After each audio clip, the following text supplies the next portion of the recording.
Tennis players come in all shapes and sizes. From wiry Novak Djokovic to beefcake Rafael Nadal, 5 feet 7 inches Diego Schartzman to 6 feet 10 inches John Isner, there's not one staple body type for those on the ATP Tour. That said, each player will spend a decent portion of their time, particularly outside of tournament weeks, conditioning their bodies to boost their performance. Of course, how they go about strengthening these key physical areas may vary. One suspects Nadal is bench pressing a lot more than his great rival Roger Federer, but all will work hard to ensure they're in the best possible condition for a grueling season. World No. 3 Alexander Zverev has been particularly vocal on his pre-season gym work in recent times, while Andy Murray was also put through his paces last year by reconditioning expert Bill Knowles as he looked to overcome a hip injury. For an 8-week period, while also juggling a full-time job, this tennis correspondent will be put through his paces by functional conditioning experts F45 Camden, with tennis experts David Lloyd providing insight into how physical improvements can bring results on the court. So what should be the target when conditioning your body for ultimate tennis performance? Strength is only one part of a tennis physical conditioning program, which should also include mobility, flexibility, power, speed and agility work. Simon Pearson, rackets participation manager at David Lloyd, tells metro.co.uk. With tennis being a sport requiring significant repetitive high-intensity movements, a strength program is essential to ensure the final ball can be hit just as hard as the first ball whilst staying injury-free. High-intensity movements are built into F45's daily training programs. F45 is a functional 45-minute full-body exercise class, F45 Camden trainer Jay Duke says. Each class always runs in a circuit format, working every muscle and never concentrating on just one body part, enabling you to train regularly. It's pretty clear that tennis players need to use virtually every part of their bodies to perform at optimal levels. A training program that strengthens the body as a whole seems ideal. But where particularly should players be targeting in order to produce the best results on court? Simon Pearson points out the main areas of focus, while Jay Duke explains how the training program undertaken by metro.co.uk has built up those parts of the body. Feet, ankles. SP tennis is an explosive sport requiring direction changes, short sprints, jumping and lunging. As such, the feet and ankles are highly challenged and must be strong and mobile for effective footwork, efficient agility. JD, we try to build up the muscles in the foot and/or ankle by using the balance trainer for many exercises. With the balance trainer sitting flat on the floor and you standing on top, it creates an uneven surface. It is a great piece of equipment to you to build up the muscles here, as you will need to stabilize the whole body to stay on it.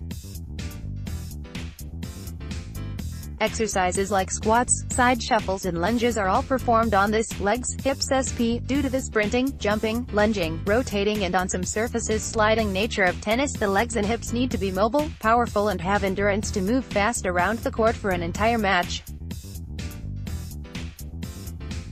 Additionally, when hitting a ground stroke, power production starts from the feet, pushing into the ground, force is then transferred into the legs and hips and then the core and swinging arm.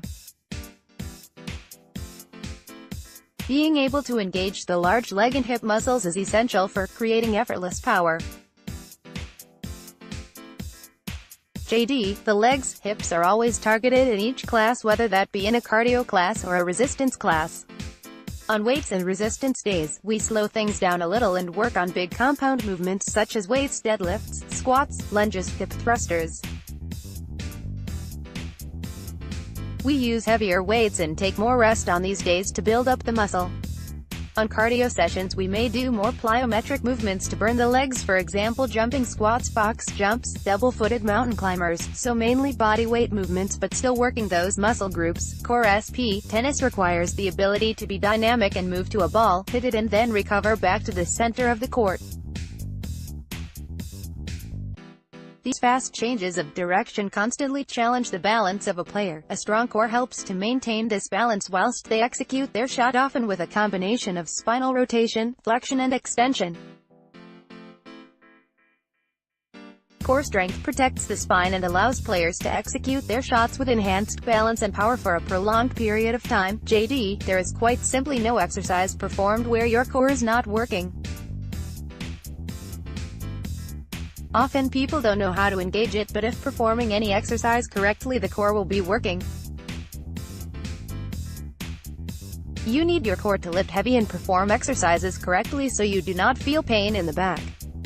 Some of our classes have a set of exercises that just focus on isolating the core, completing exercises such as planks, jackknife crunches and plated crunches. Whereas all functional movements you will still be using the core, from burpees to deadlifts to bent over rows, shoulder joint, rotator cuff SP, serves and forehands create rapid internal rotation around the shoulder joint, and over time likely muscle imbalances.